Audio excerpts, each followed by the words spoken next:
Hello. Can you hear me, or is I am off? Hey guys, how are you? Welcome to Florida Writers Association webinar. Today I am so excited to be able to present to you the traditional publishing webinar. Today we have married pair of published authors, Jose and Elle, who will bring a unique blend of varied and very often humorously clashing perspectives on their writing workshops and presentations. So please help me welcome Jose and Elle. Hey folks. Oh, somebody says they have no sound. Can you hear us? Paul says he has no sound. Can other people hear us? Okay, good. I can't ever tell. All right. I'm going to make myself smaller so that you guys can focus on our presenters. If you have questions, ask them in the Ask a Question section. If you see my face pop back up, that's because somebody's got a question that I'll go ahead and share with everyone.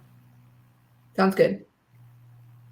All right. All right. So let's do some quick introductions. All right. You go first. All right. So I am Jose Iriarte.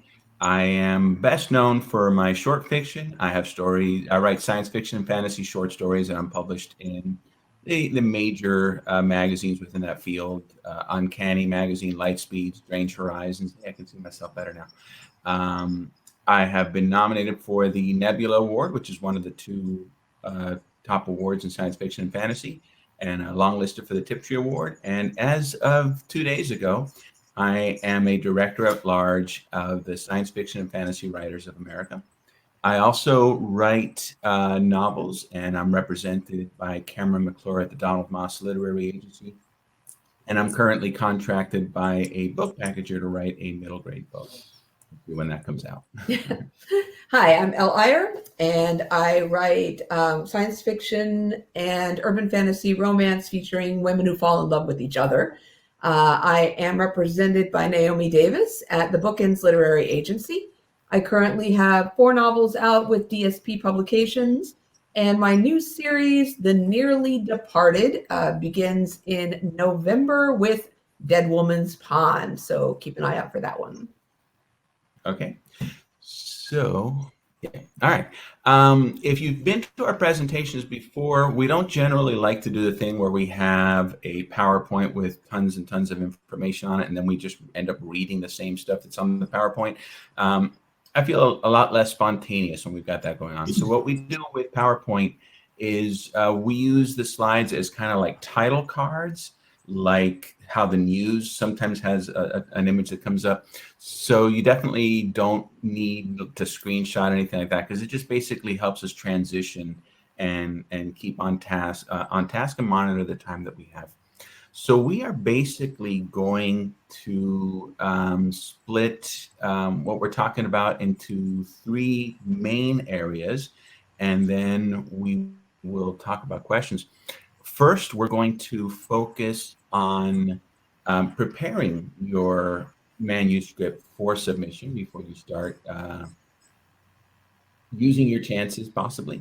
And then we are going to talk about novel traditional publishing, and after that we'll talk about short fiction traditional publishing, and after that we'll take whatever questions people want to ask until we all get sick of each other. Right. And a few things we always like to say up front. First of all, we're going to throw a lot of information at you. Take what you think will work for you. Maybe open-mindedly try something that you hadn't considered before. And anything that doesn't sound like it will work for you, discard it. There's no one way to do this. There are a million ways to get traditionally published. We are going to touch on the most common ones. We're also going to be telling you how to perhaps increase your odds. You know that the odds are small. It's a hard field to get into, but we're going to try to give you some tips on how to at least get the best odds out of it that you possibly can. Also, most of what we're going to be talking about will be novel length work and short story work. If you are a writer of poetry, then your path is probably going to be somewhat different. We'll try to touch on it a bit, but it is not our area of expertise. I would say we're talking about prose fiction, though, because if you're writing novelettes or novellas, that kind of falls within the framework of what we're talking about. Right. Also, anything we say, someone is going to be able to point to and say, oh, but I saw a person do the exact opposite and they were really successful. There is always an exception to anything that we tell you. We're trying to help you increase your odds of success. So you don't want to be shooting to be the 1% out of 100. You want to at least get, in that, you want a 5% or an 8% chance as opposed to a 1% chance. Also, to own kind of our backgrounds and our biases, we both write science fiction and fantasy. I also write kidlit, as in young adult, middle grade. Generally, we're talking about things that are true across the industry, but our examples will maybe tend more towards genre fiction because that's what we're more knowledgeable about. By the way, I am hearing like a little squeaky whistle. I don't know where that's coming from. It almost sounds like a hamster wheel, or maybe someone has a pet bird. There it goes. Oh, it went Thank away. you, whoever so that was. You Appreciate took care it. of it. Thank you. All right. So I guess we're going to, let's see, I'm much more accustomed to Zoom. Yeah, this is a new platform for us. So like I said, is this the one I want or is this the one I want? I don't know. Let's find out. So looks like that's the one you want. Yes. Okay. So talking about traditional publishing, and as I said, the first thing we're going to talk about is before you send your manuscript out into the void, how do you get started? Okay. And we're going to talk about just preparing your manuscript. Something that sometimes people don't understand is that when you send your work out and you get a rejection, that tends to be there we go. That tends to be a door that you've closed for your agent on down the line, or for an opportunity that you will not have again. So you want to make sure that before you send things out, your work is ready to go. Sometimes people think, well, that's what the editor is for. They're going to fix my story up. That's what the agent's going to do for me. And while you will receive editing as part of the traditional publication route, and while some agents are more editorial and more hands-on than others, it really needs to be clean and ready to go before. Right. And it needs to be complete. One of the things we want to do through this presentation is also touch on some of the things that people have said to us that are generally not correct, so that we can dispel some of those rumors and misconceptions. So one thing that we hear a lot is, oh, I've got 3 chapters done. I'm going to test market it. I'm going to start sending it to agents and see if there's any interest before I waste my time writing the rest of the manuscript. It doesn't work that way. I mean, yes, you'll see people once in a while that manage to sell on proposal, but that's generally not done anymore. You need a finished manuscript, and that manuscript needs to be really, really, really polished. You need to feel like that manuscript's ready to go on a bookshelf. Even if your agent or your eventual publisher has you make some changes, you should feel like it's still at the level where it could go on a bookshelf in a bookstore and sell there. We get a lot of people who think that, again, like you said, that the editor or the agent is going to fix things for you. And again, that is not, it's not untrue, but the competition is so very, very, very fierce that if you want to secure an agent, if you want that agent to be able to secure a publisher for you, it really needs to be pretty much ready for bookshelves in a bookstore before you ever send it to try to get an agent. Agents are going to, well, we'll talk about that a little bit later, but it needs to be finished and it needs to be polished. So that's very, very important. So we're going to talk a little bit about different kinds of revision passes, because a lot of times people think that maybe having somebody who's good with grammar go over and find your missing commas is all there is to revision. But there's really a lot more to it than that. That's really kind of the last thing that you want to focus on. So we'll distinguish between substantive edits, which are really about story structure, and is your story making people feel what you want them to feel, and are you communicating what it is that you want to communicate? We'll talk about language, beyond grammar, beyond right or wrong, and more in terms of word craft. Does your word craft sound, is it sufficiently sophisticated? Do you have too many junk words? Do you have too many distancing words? What are junk words and distancing words? Then we can talk about copy edits. Are there typos? Are there spelling mistakes, usage errors, punctuation errors, syntax errors? And then personally, I'm a big fan when I've done everything else of reading my work out loud and finding the sentences that I stumble over, the things that I can't, sentences that are so long that I can't get them out in a single breath. I know people who also like to have somebody read their work to them out loud, but if you've got a friend who will do that for you, then that is wonderful. Always treat that friend like gold. Or I even know somebody who uses technology to listen to the little robot voice reading your work out loud. Lots of different ways to approach that. Yeah, and the question often comes up, well, do I need to hire an editor? And the answer is it depends. And then also, what kind of an editor do I need to hire? If you feel that grammar is your weak point, then you probably do want to bring in somebody to go through that work. One issue that we run into a lot is everybody thinks that they can be an editor, or there are a lot of people who think that they can be an editor. And you want someone, particularly if you're talking about the more substantive edits, not commas and misspellings, you want someone who's worked in the industry, because they're really going to understand what kind of grammar errors are more like voice and what kind of grammar errors need to be changed. They're going to understand story structure. They're going to understand pacing. You want someone preferably who has worked either in editing short fiction or editing novel manuscripts. And there are people out there, people who have retired from a book publisher would be a great one to get. But again, you want someone who's worked in the industry. So for example, I'm a 27-year veteran English teacher, but I wouldn't advertise myself as an editor. I write books and I understand story structure, and maybe eventually that's something I might want to get into, but I have never actually worked as an editor for a publisher. And so I don't feel like I would be qualified. Yeah. So again, you want to really make sure that if you do choose to hire an editor, that you look for someone who's had a lot of experience. I also have a degree in English, and I also have, in my opinion, a really good grasp of grammar, but that doesn't make me qualified to be an editor.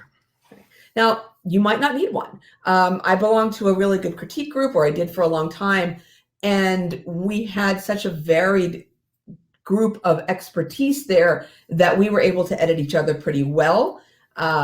You always want experts to take a look at things in your manuscript that you might not be as knowledgeable about. For example, I obviously don't do a lot of hand-to-hand combat, but one of the members of our critique group was ex-military and had a lot of knowledge and experience with hand-to-hand combat. So anytime I had a fight scene, he would go through my fight scene and make sure that it was believable and accurate. Weapons experts. If you're doing mystery or crime, you're going to want forensics experts, and you're going to want medical experts. So editing can take a lot of different forms. It's not just research, it's also fact-checking. Yeah, I've got a story in Uncanny Magazine. I think it's still the current issue for another couple of days. That the protagonist of which is a university professor seeking tenure. And my parents were university professors, but my experience of that whole life is secondhand. So I went out and found several readers who could look over it and let me know where I was being unrealistic. Also, in a previous work, I had a cognitively challenged character, and I was afraid that my lack of perspective might lead me to write some inadvertently hurtful things. So I went out and found somebody who could give me feedback on whether I was doing a good job, whether I was being accurate or not. So revision means more than just, are your words misspelled or things like that. Right. And again, it's not something that they're going to do for you. In traditional publishing, because of the competition, it's got to be as clean as you can make it. And I always like to use the example of, my agent gets somewhere between, I guess, about 100 letters a week from people who would like her to represent them. If she's got 3 manuscripts that she's narrowed that down to, that she's trying to choose between, and she only takes on 2 or 3 clients in a year, So we're talking about 100 letters a week, and we're talking that she chooses 2 or 3 in a year. If it's gone for a while and she's narrowed it down to 3 or 4 manuscripts and she thinks that she could represent any of these, she's probably going to pick the one that needs the least work just because of time. She's got to devote her time to all of her current clients. She's going to have to work with this manuscript as well. She's also working on books that are already contracted with publishers, back and forth with the publishers. So you want to be the one that they choose. You want yours to be in the running, because if it's got too many errors and too much work that's needed, that's not the one that the agent's going to want to take on. A couple of parting thoughts before we move from before sending your manuscript out to actually sending your manuscript out. The thing, apart from expertise or apart from maybe finding grammar slip-ups, that I find very, very helpful from my critique groups is just knowing what somebody who can't read my mind perceives when they read my words. Because a lot of times my critique group will say, well, it sounds like your character feels this way, or this is how your character came across. And I'll say, that's not at all what I intended. But then when I read the words, getting outside of my own perspective, I say, oh, I see where that came from. So that's really what I find irreplaceable about feedback from other people. Another thing to think about is, where does your work, if you're seeking traditional publication, then your work needs to fit in the market somewhere. So where does your work fit in the market? What is the shelf at the bookstore that would contain your book? What is the magazine that would publish your story? What is the anthology that would perhaps publish a story like yours? Where do people find it? When you want to talk about learning the craft, learning the market, one of the first questions that I always ask people is, well, what do you read?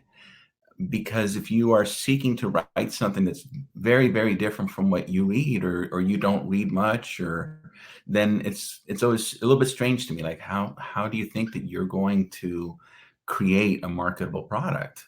Right. And there's several, reading in what you write is probably the number one thing that you can do to improve your craft. It's very important to read things that are coming out now. The classics are a great way to get a foundation in your genre, but things have changed tremendously in what people are looking for when they pick up, for example, a science fiction or a fantasy novel. It's not the same, and it changes dramatically over time. If you are looking to write science fiction or fantasy, for example, or even romance, you need to be reading current work. So anything within the last 5 years, you need to be reading it, because the changes that have come about are dramatic. It's been a huge shift, especially in science fiction and fantasy. And the editors who bought books 60 years ago, they're not there right now. So you need to be selling to today's editors and acquisition people.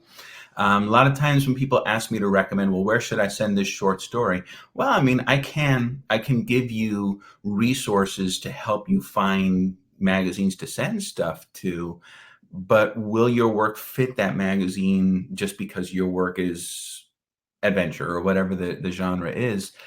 My first question is, well, what are the magazines that you read? And neither one of us can speak much to poetry, but I would ask the same question. Where is it that you read poetry? Mm-hmm. Something else that we hear sometimes is, oh, well, my work is unique. It's really, really different.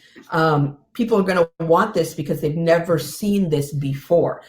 And that is true to some extent. But if it's too different from what's currently selling, you're going to have a very difficult time with it. Or if it's a combination of too many genres. So one of the works that I tried to sell for a very long time, and it got me a major New York agent, was zombie time travel romance. Okay, no one's done a lot of zombie time travel. Old West. Don't forget the Old West thrown in there as well. She loved it. She thought it was high concept. She loved the voice. That is the feedback that we got from the publishers as well. We love the voice. We love the concept. What else does this author have? Because we don't know how to sell it. That was how it ended up. So we never did sell that one because it had too many different things in it. It was completely different. It was very out there, but they didn't know what they were going to do with it. Would we shelve this in Old West? Would we shelve this under science fiction because it's time travel? Would we sell this as a romance? So Marketability is something else that you should consider before going out and trying to get an agent or a publisher to publish your work, because the more unusual it is, that can actually work against you. It's really strange because we're artists and we're creative and we want to approach everything that way. But especially if you're seeking traditional publication, there is a market and you're trying to enter it. And so market considerations become important. You want to think about, well, what is your work like? And it doesn't need to be exactly like it, but you're going to want to offer your agent some comps, some comparative titles. And again, those comparative titles should be things that have come out within the last 5 years. Hi, Ariel.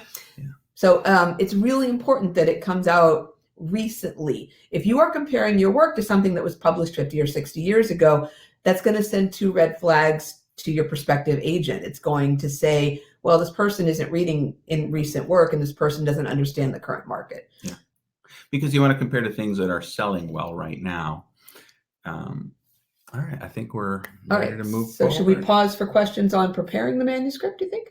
I'm not sure. So I'm not sure how the ask a question feature works here. But I thought they were going to let us know. Okay, so I guess she's going to let us know. So I guess we'll keep the Okay. All right. So, okay, cool. All right. Oops, that's not what the button that I meant to hit. What is the button that I meant to hit? I think it's down here. No. There it is. It's here. I found it. All right. So moving along from preparing to go out to actually going out, I just cannot tell which of these two is the right one because they look the same. That's the right one. That's the right one. Okay. Okay, so we're going to talk about traditional book publishing. So novel or novella publishing is what we're going to talk about right now. And this cartoon pretty much says exactly what I was saying before. We read your manuscript. It was literate, witty, and intelligent in a way that doesn't pander to any group, so we're going to have to pass. So if it's too different, it's not going to sell. Sometimes it feels that way. It does. Sometimes it be that way. All right. So one of the first things you want to think about is there are other options besides used to be the big 6, and for years we've been calling them the big 5, and I think very soon we'll be calling them the big 4 presses, the big New York presses. But there's other presses out there that are still traditional presses. There's mid-sized presses. There's small presses. You want to talk about the different? Sure, I will. So first of all, when we say the big 4, yay, Ariel. When we talk about the big 4, we're talking about your major New York publishing houses. Don't feel like that means, oh, well, I've only got like 4 shots to get my book into a major publishing house. That's not actually true. Each of those major 4 publishers has imprints underneath the big label, the big name. So if you have an agent, then you can have your agent submit to different imprints within those big 4 major publishers. So it's not just 4 chances. That's a misconception that we run into. You do need an agent, though. If you are going to try for the big guys, the big publishers, you pretty much have to have an agent. Are there exceptions? Yes. Every once in a while, there will be an open submission period where they will allow you to send your manuscript to them without an agent representing it. We'll talk a little bit more about the downsides of that. But for the most part, if you want a shot at the biggest publishers, the ones that are actually going to get you a decent advance and some decent promotion, I can't talk this morning, I haven't had enough coffee, then you're going to need an agent for that.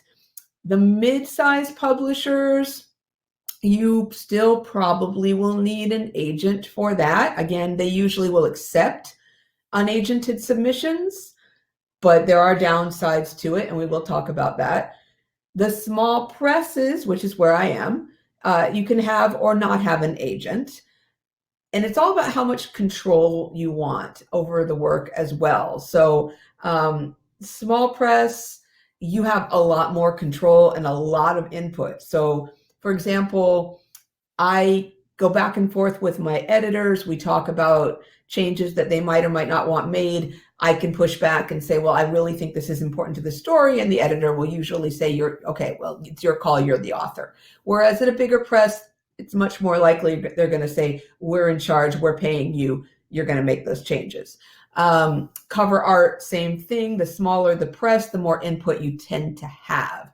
So I literally go back and forth with my cover artists via email, maybe 8-10 times, tweaking this, changing that. I send them my ideas. They try to make my ideas into something that looks like art, which is not necessarily easy at all, and try to capture what's in my head on the cover. Love my cover artist. She does a fantastic job. But there is a ton of input from, you know, conception to actual realization of that art, and I get to talk with her every step.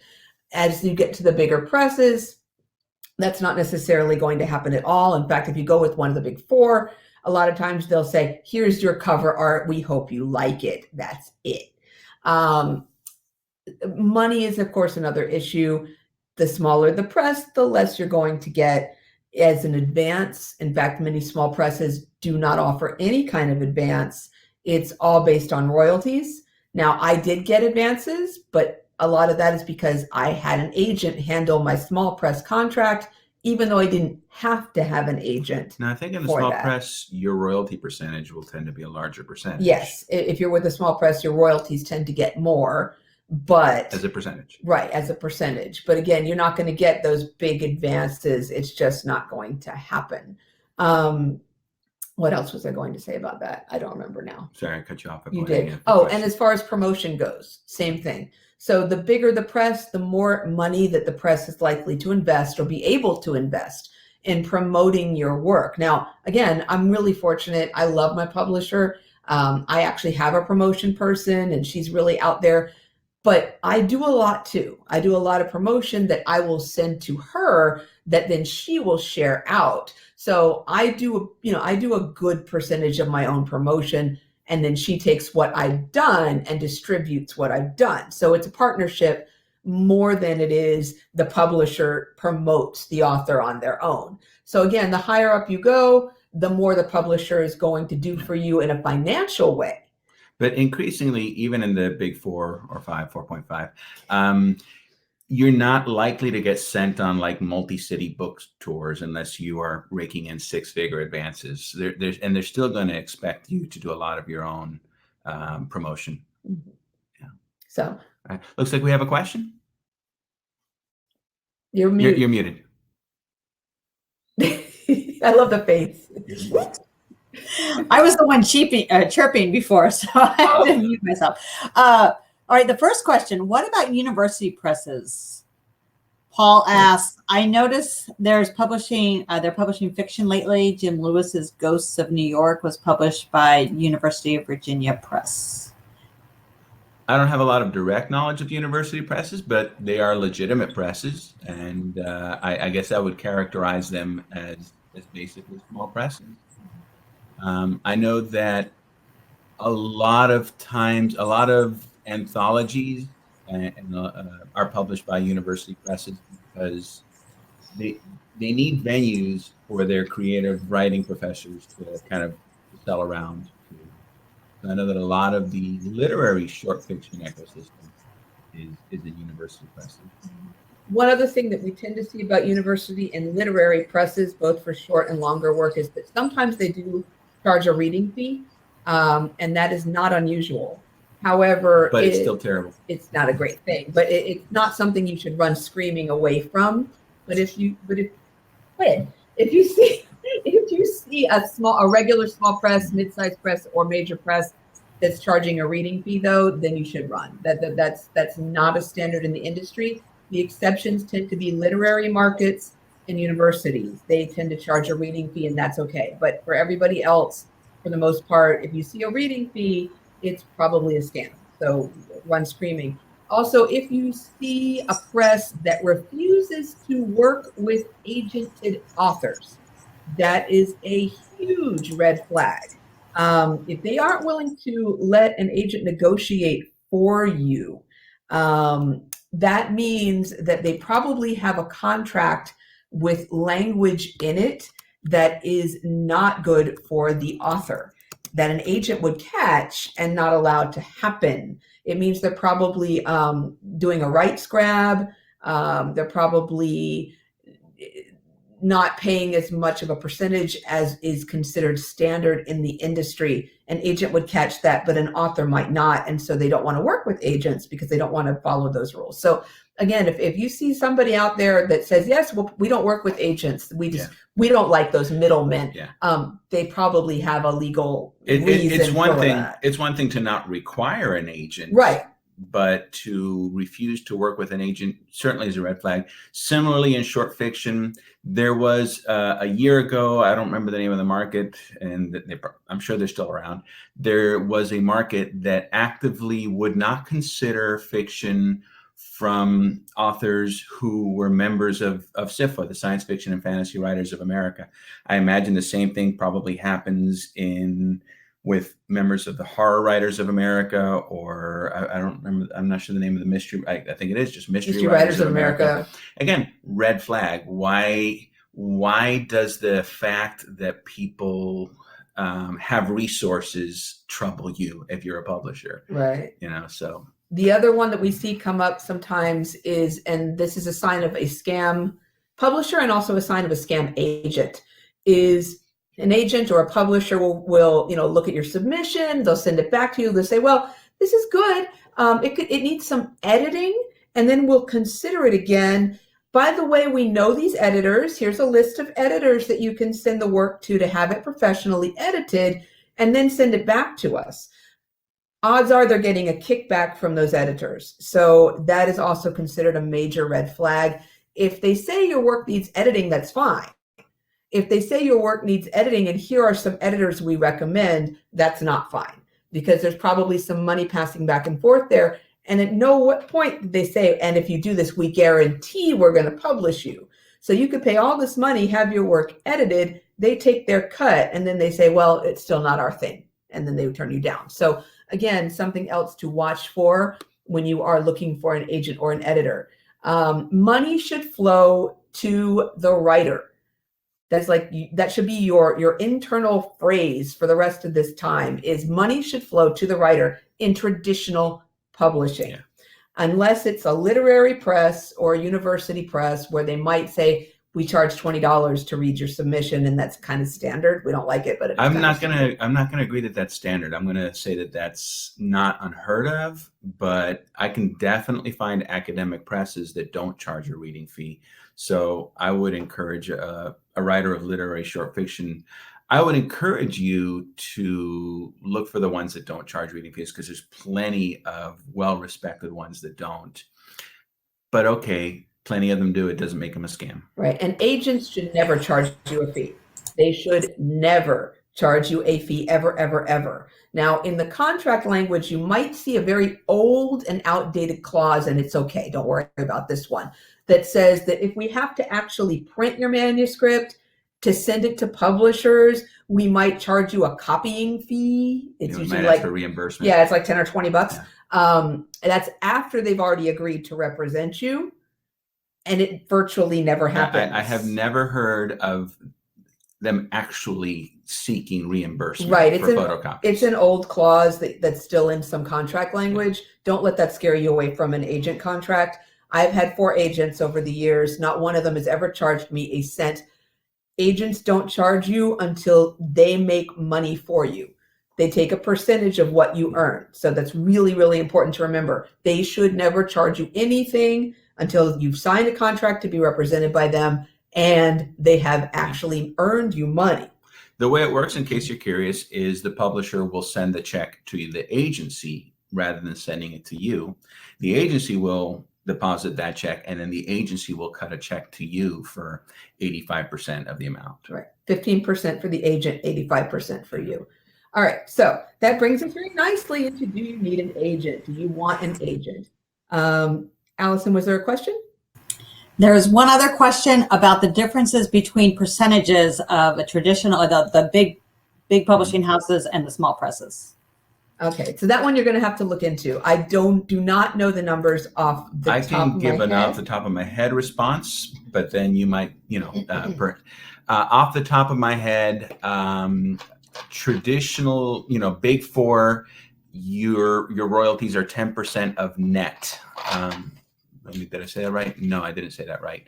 10% of gross, 10% of the cover price is what you are getting. And then your agent is going to take 15% of that. So you're really getting 8.5% of the cover price. In small presses, my understanding is larger percentages, like maybe even 30% are commonplace. That doesn't mean you're getting more money because you're getting a larger percentage of a smaller pot. Then the other question is, are you getting 30% or 10% of the cover, or are you getting 10% of net? With a big house, when they do make it a percentage of the net proceeds, you want to be a little bit aware. That's not, with a small press, that's not automatically a no, that's not automatically a red flag. But the problem is there's a thing called Hollywood accounting, which has been used to rip off a lot of creative people like screenwriters over the years. And that is, some businesses are really good at finding a way so that on paper they never make a dime. And so you could be the screenwriter, who sold something for a certain percentage of net, and they'll always find a way to account to you how they didn't actually make any money. So that's why having a percentage of gross or of the cover is safer. But I have seen small press contracts that are of net, and that's not automatically a no-go. But typically for the big houses, you are getting that percent off the cover price, not of the profits that the publisher makes. Right. And the question might come up then, well, why would we want to go with one over the other? Mm-hmm. The bigger publishers are able to usually, well, pretty much always give an advance. Now, what people don't generally understand, or they're not aware of, is they have to make back that advance before you start earning any royalties. So for example, let's say they give you $5,000 as an advance.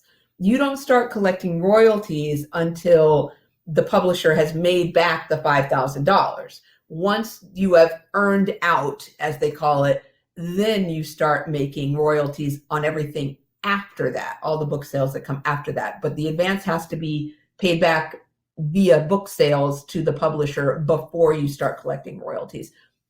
The royalties get bigger as the publisher gets smaller, but the sales are bigger at the publishing house, the bigger publishing houses. Also, something to think about with advances and royalties and all of that is the publisher does not get reimbursed from out of your earnings for their expenses. Their expenses are why they are receiving the lion's share. Because SIFWA hat on for a moment, and I don't think I'm breaking any rules by saying this. I saw recently a case of a publisher who had a contract that said that you don't start to get royalties until you've earned out, including earning out the publisher's expenses. No. That's why they're in business, you know. So and that's something else. Like when you're in traditional publishing, you don't pay for any of the things that you would pay for if you are self-publishing.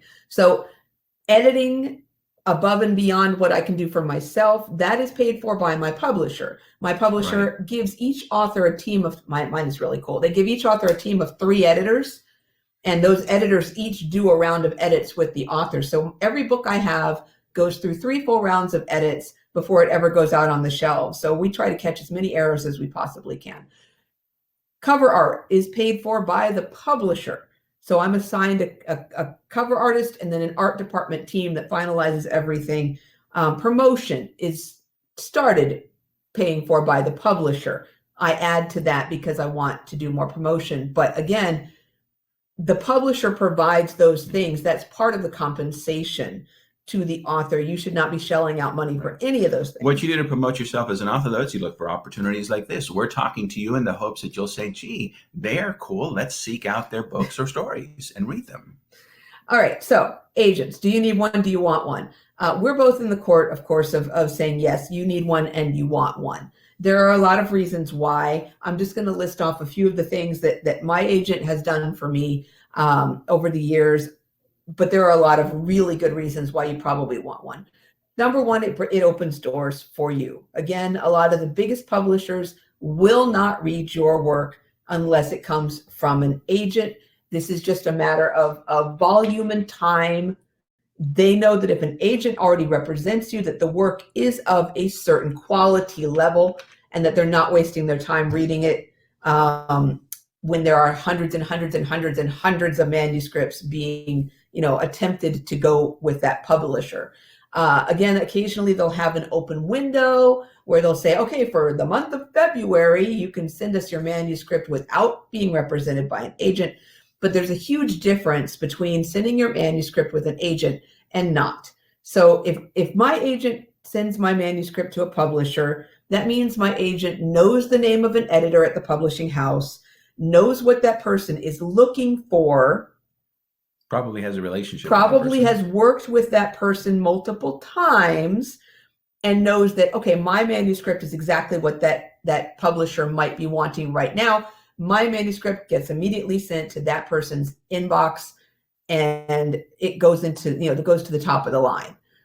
If you submit your work yourself, especially to the bigger publishing houses, you could wait up to a couple of years before anybody ever looks at it. And the person who's looking at it is probably not one of the people in a position to buy it.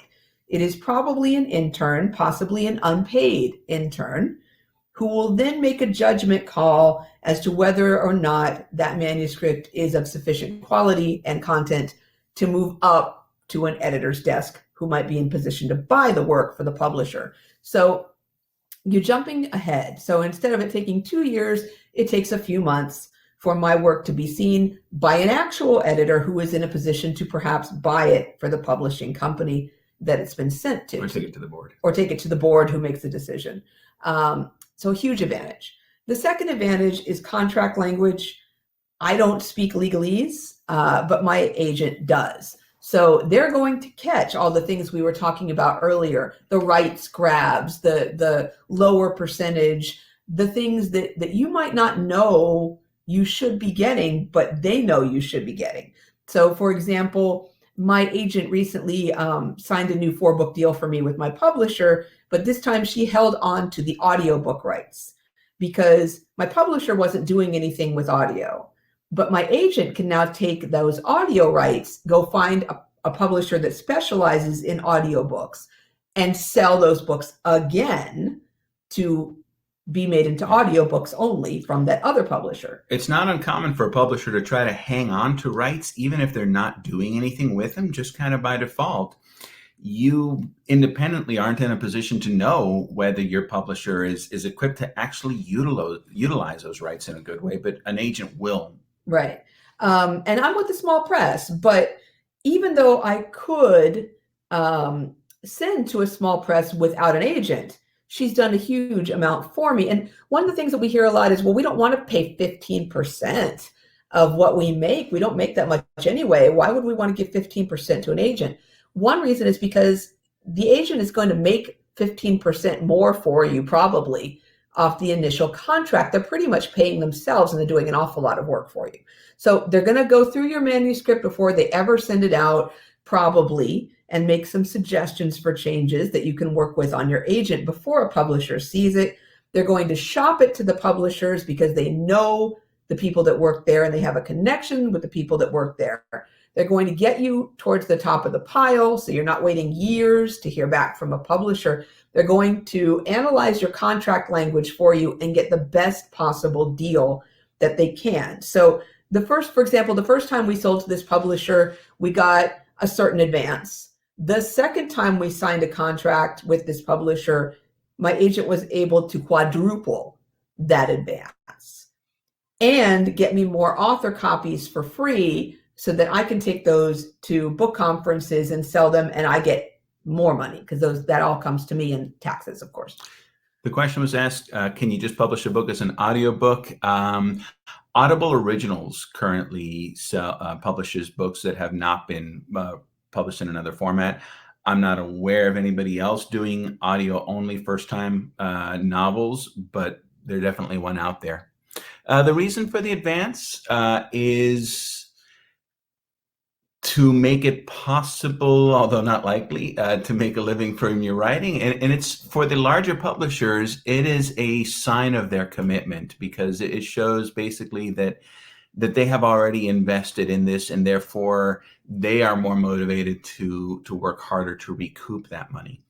I've known people who have gotten deals with a big publisher and been willing to go the no advance route, because the danger with a large advance is, the big question when you receive an advance is, did you earn out? In other words, did you sell enough copies so that eventually they were paying you royalties? I'm not sure. I think you explained it before. You're getting 10% royalties, but if you got like $1,000 in advance, it's like an advance on your payday or something like that. You don't start receiving those royalties until the amount of royalties that you received has eclipsed that $1,000 or $10,000 or $60,000. Right. So the advantage is the big advance. That's great. You get a lot of money up front. There are downsides to it too. Like the advantage is they're not going to take that advance back. Once they have paid you that advance, whether they sell enough copies to get that money back or not, you still keep the advance. The advance is yours. They can't take it away from you. In general, unless they're really shady. But you won't make any royalties until they make back their advance money. So the good thing is you've got the money in hand. So if the book doesn't do well, you still got your advance. The downside is if you don't earn out your advance, if they don't make their money back, then there's a good chance that they're not going to want to publish any future books from you, because they will know that they're probably not going to make back the money that they invest. So mine increased my advance because I earned out the first time around. Now I've got to earn it again, but they feel like they can make back whatever they invest in me. That's why they were willing to negotiate to quadruple my advance, which was really nice.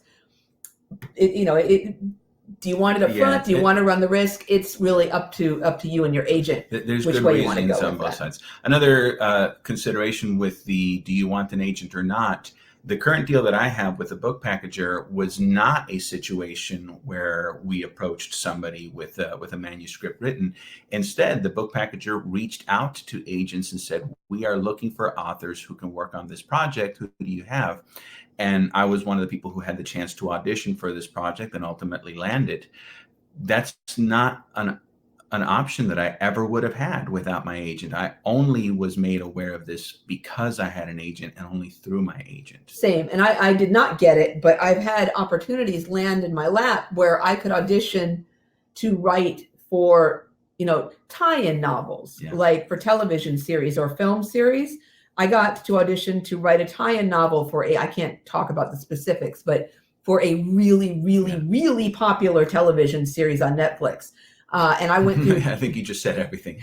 I went through three rounds of auditions, and at the end, I made it all the way to the finals, and I didn't get it. But that's not an opportunity that I would have had if my agent hadn't been contacted by that publisher and asked, well, who have you got that you think would be able to do this? I think tie-in novel writing, pretty much that works that way. Yeah. The other reason to have an agent is so that you have someone to play the bad guy. So if things go wrong, if there's an issue between you and your publisher, you get to play the nice little helpful, eager author who's willing to do whatever, but you talk to your agent about issues and your agent gets to play the bad guy. They get to go to the publisher and say, hey, we're not thrilled with this cover, or where's my author's check? Or, you're not doing anything with these rights. What should, we need to do something for you. That's the agent's job. And again, they don't make money until they make you money. They pay themselves. They really, really do. They turned my first book contract into a 4-book contract. So again, we're big supporters of agents.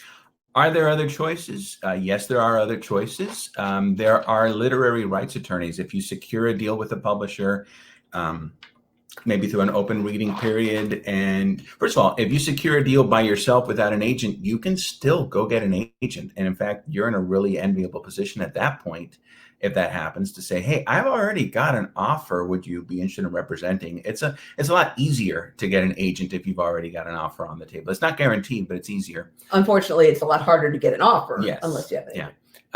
But some people will say, no, I don't want to give 15% over the life of this book because I am going to write the next mega bestseller Harry Potter Star Wars book, and I don't want to give somebody 15% forever on that.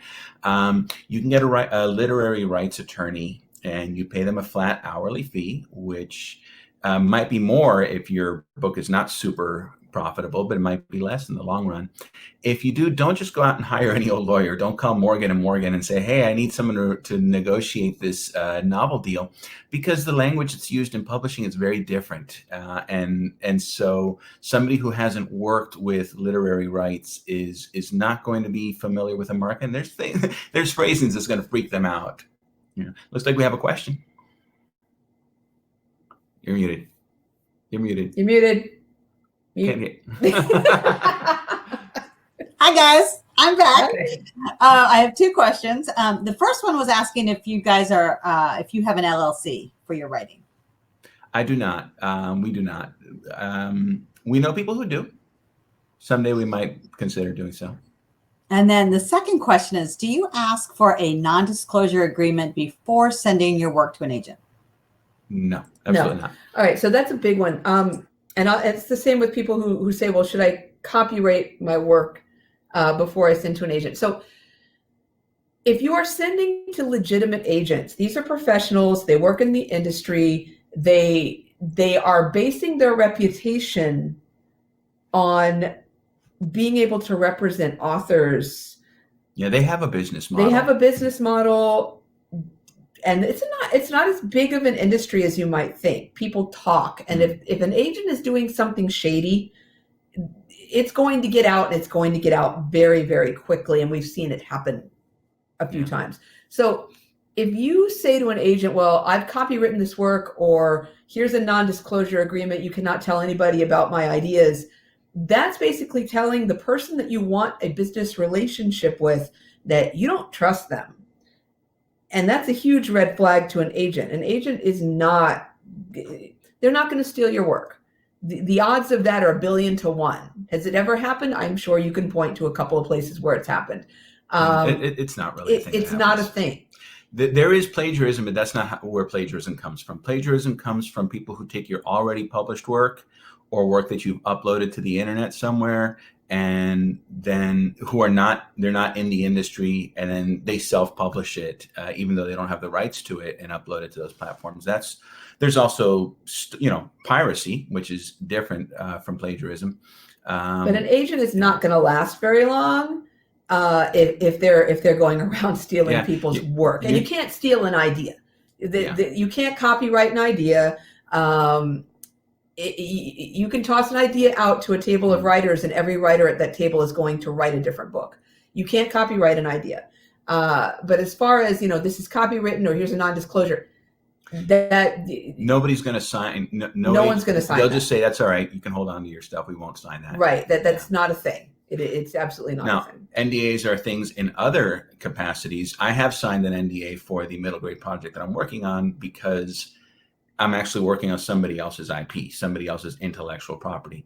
I have also signed an NDA for my work with Science Fiction Fantasy Writers of America. But it's a different. That's a different ballgame. Different ballgame. Yeah. So no, you would not do those things. Yeah. As far as looking for literary rights attorneys, you can find lists of them on the internet. I know that Laura Resnick maintains a list. I don't know if she keeps it up to date or not. We need to move fast. Yeah, we're going to move fast. So we're certainly willing to stick around and ask questions, right? Answer questions. So how do you find an agent? Our favorite resource, which you're going to type into the chat, is querytracker.net. That is my absolute favorite resource for finding an agent. It is a searchable database, and you can search by genre. Which means, and you can search by multiple genres as well. So if you write science fiction romance like I do, you can actually click multiple genres and find agents who represent all of those genres, or one of those genres, or any combination of those genres. It is a free resource, although there are paid levels, but the free resource was perfectly fine for every agent hunt I ever went on. That said, if you find value out of a free resource, throw them money anyway, so that they can continue to be in business and provide value. Yeah, once we signed with agents, we did donate some to them. But for the most part, they are a free resource, and the free level was perfectly fine. That is my favorite. On the flip side, what not to use: do not go to a bookstore and buy those great big fat books of guides to literary agents or guides to publishers. They are pretty much 2 years out of date. Even at best. Yeah, at best. Even if they say it's 2021's Guide to Literary Agents, the data in those is 2 years out of date or more. And that is because it takes about 2 years from the time that you sign a contract to the time that a book hits a shelf. So anything in any book was bought probably 2 years ago from the authors. The agent landscape changes frequently. Agents come and go from different agencies. They move from agency to agency. They might decide to go out on their own and form their own agency. Publishing houses open and close. Editors at publishing houses change or move to other publishing houses. It's a very fluid industry. And so a lot of times you're going to see things in those books that are completely inaccurate. Use an internet source. I recommend querytracker.net. There's also agentquery.com is quite good as well for catching a few others. And then go to the agents' websites themselves and find out what they want. And Google them to see what people are saying about them. Absolute Right Water Cooler is a nice resource for hearing the gossip from aspiring writers. Who are they having good interactions with or bad interactions? Right. Always follow the agent's guidelines. Whatever they ask you to send them is what you should send them. Query Tracker will get you started with a list, and it will give you links to the agent's websites. From there, you look at the website and see what that agent wants. Do they want a query letter? Do they want a query letter and pages from your manuscript? Do they want a synopsis? Those are the things that you should have ready to go, and then they'll tell you what you need. Absolute Water Cooler, we'll put that in the chat. Absolute Right. Just Google this phrase.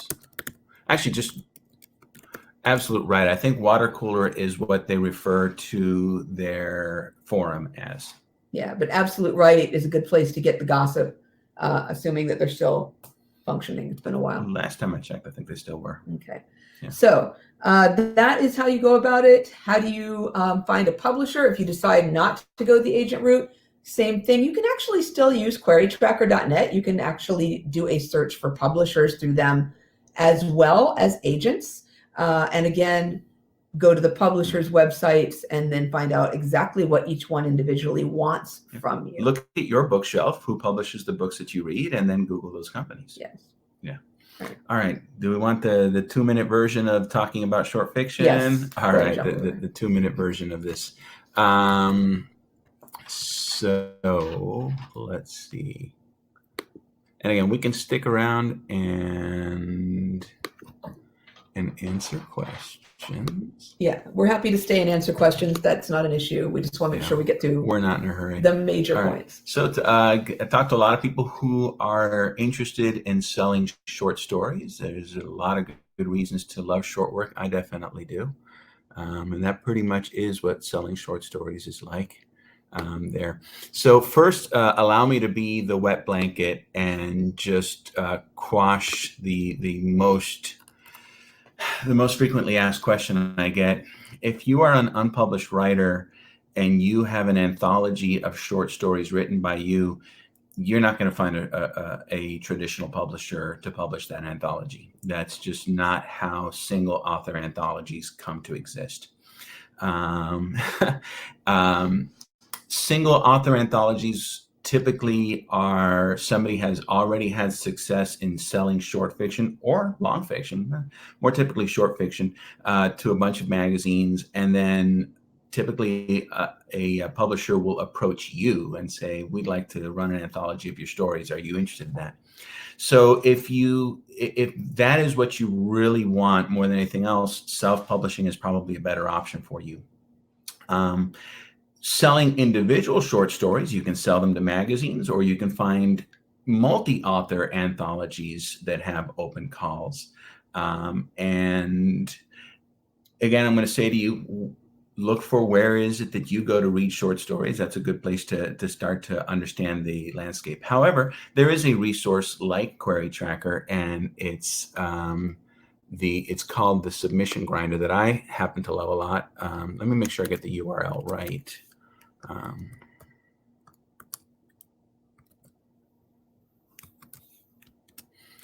thegrinder.diabolicalplots.com. It's a database. You put in how long is your work, what genre or genres is it, and how much are you looking to get paid, and it'll spit out a list of all of the different publishers that match what you put in, and then you can decide, I'd like to have that list sorted by pay rate, or I'd like to have that list sorted by response time, or I'd like to have that list sorted by what percent is, what is their acceptance rate. So I'd like to find the people who accept the most or whatever. Yeah, Duotrope is another good resource. Duotrope charges money. The Grinder does not charge money, although they do accept donations. If you look on their donations, their sponsors page, you will see that I am one of their biggest donators. So it's not that I'm opposed to paying for things. It's just, I feel, this is a philosophical thing coming from as a person with a math background.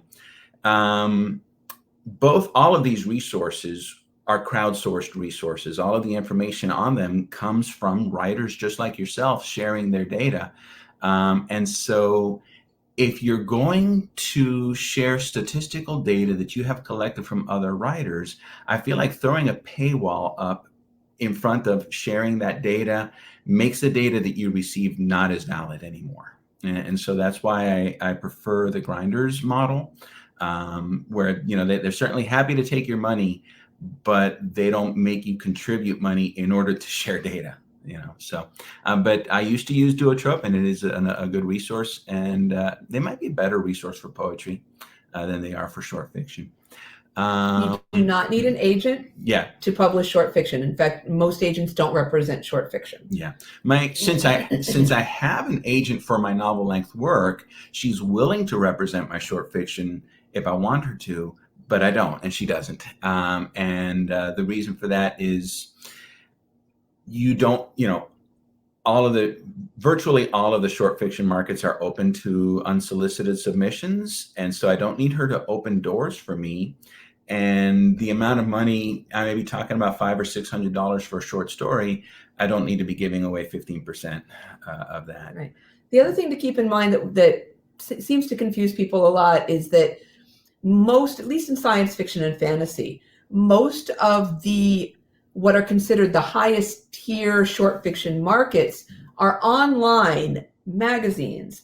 And people get confused, I think, because a lot of them can be read for free online. And so they think, well, why would I want to just give it away for free? No, those magazines are paying. The author's still getting paid. Right. The authors are paying, and they're paying top tier rates to these authors.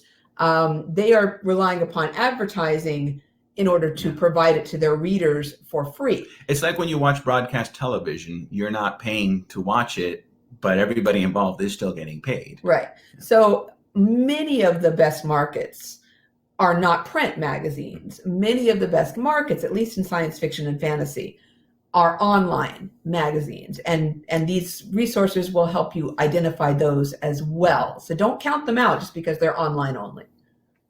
In genre short fiction, it's pretty typical to not be permitted to simultaneously submit. So in other words, what that means is you send your short story to one magazine or to one anthology, and you wait for them to get back to you with an answer. And when you get that answer, then you can send it to somewhere else. In literary fiction, it's much more common to be permitted to simultaneously submit. And sometimes they use that as kind of their excuse for why they charge reading fees. Also, if you are submitting novel-length works, it's more common that you do simultaneously submit. All right. All right, and that brings us to questions. Yeah, we'll stick around and answer questions. That was the really, really fast traditional publishing 101. I know that we had a lot of gaps in there, but we were trying to get through it as quickly as we could. But we are happy to stick around for questions. So, thank you.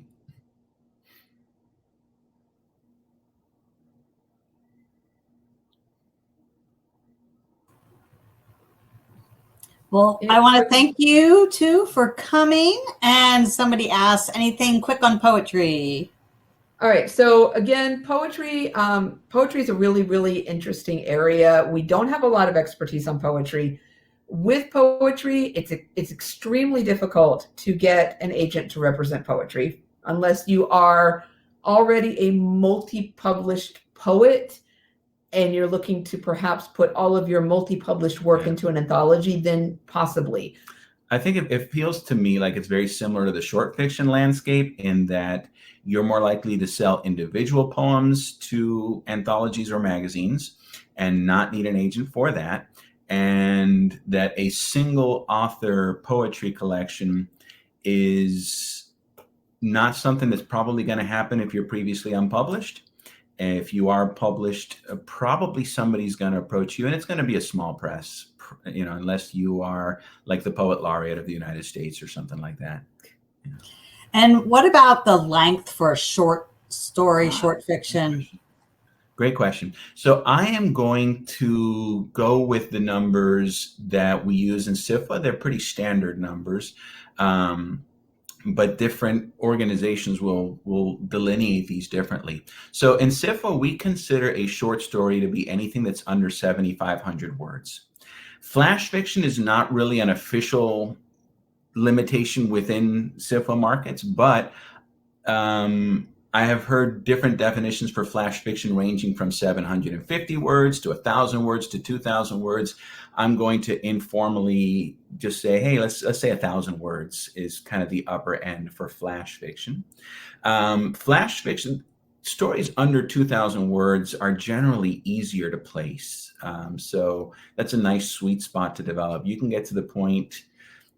So genre fiction has a very healthy and thriving short fiction scene. And if you write horror, science fiction, or fantasy, and you can nail that 2,000 word length, 1,500 word length, you can get to the point where you can sell anything that you write pretty much.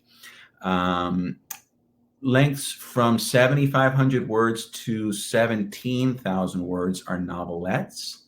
And a lot of people still consider those to be short stories. They're just longer short stories. And then from, what did I say? 17,000. From 17,500 to, 40,000 or thereabouts is a novella, pretty much like a short novel. And there aren't very many markets for novellas. However, if you do crack one of those markets, you can get a lot of attention because you don't have a lot of competition. So I'll mention the fact, I think it's okay to say this. I mentioned at the beginning that I was nominated for a Nebula Award for a novelette back that was published in 2018. I was nominated in 2019. The fact that it was a novelette really helped because there's a lot fewer novelettes published. So it was a lot easier for me to get nominated for a Nebula Award than it might have been for a short story. And the same thing happens with novellas. There's even fewer people publishing them, so it's easier to garner critical attention if critical attention is valuable to you.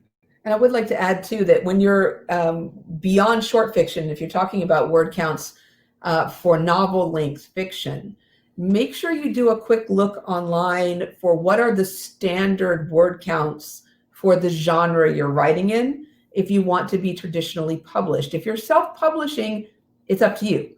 But if you are traditionally publishing, there are standard lengths for each genre.